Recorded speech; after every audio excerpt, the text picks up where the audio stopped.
Good morning.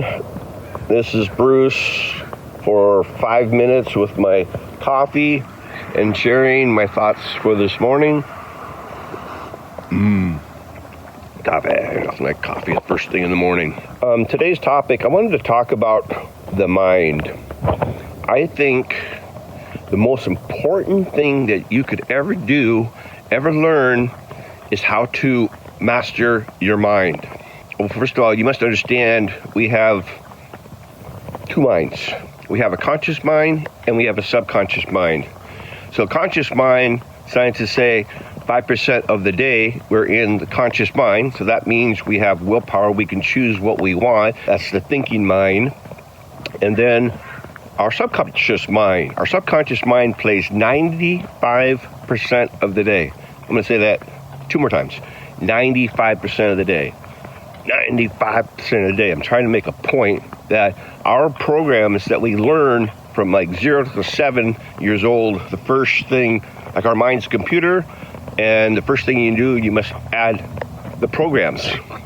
So the important thing is to know that 95% of the day we're coming from our programs, and these programs are dealing with wealth, health, relationships, being all powerful or self-esteem, which I've talked about, and being happy, finding that inner joy.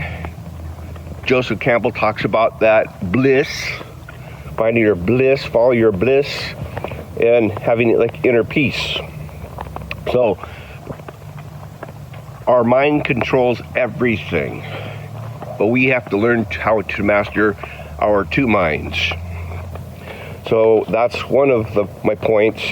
And then I want to talk about money, because I think money is right behind it as being one of the most important things.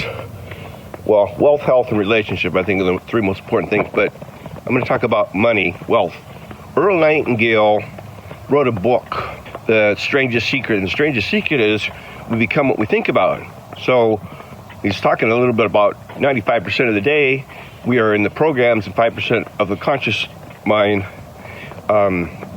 So he said there was a study done, and I think it's still valid today, that out of 100 people that were young, ambitious, at about 25 to about 65 retirement, that those people thought they all would be rich, successful, excited, they had a chipper walk to them.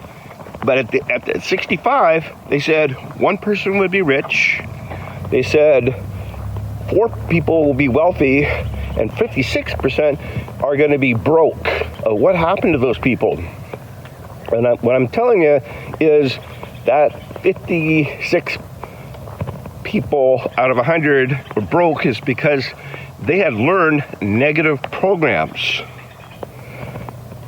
And those 5%, they had learned some wealth programs, because it's playing 95% of the day.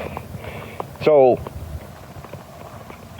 it's important to master, because money affects our health, right? If we don't have enough money to buy good, healthy groceries or working out, it's expensive to be healthy. Same thing with relationships, right? We need money for relationships. I know, like, the number one cause of divorce is fighting about money. In fact, I was one of them. And I hate to admit that, but I'm just trying to get the point across how important money is that affects other important areas of life.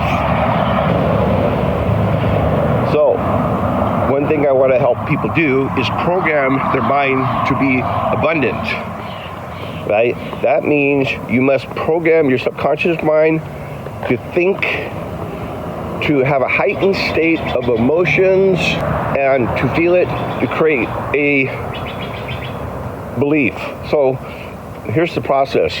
You must think it, and thinking creates a chemical called emotion, and emotion creates a feeling, and a feeling creates a belief, and a belief creates action, and action creates an outcome of being wealthy, rich, but powerful.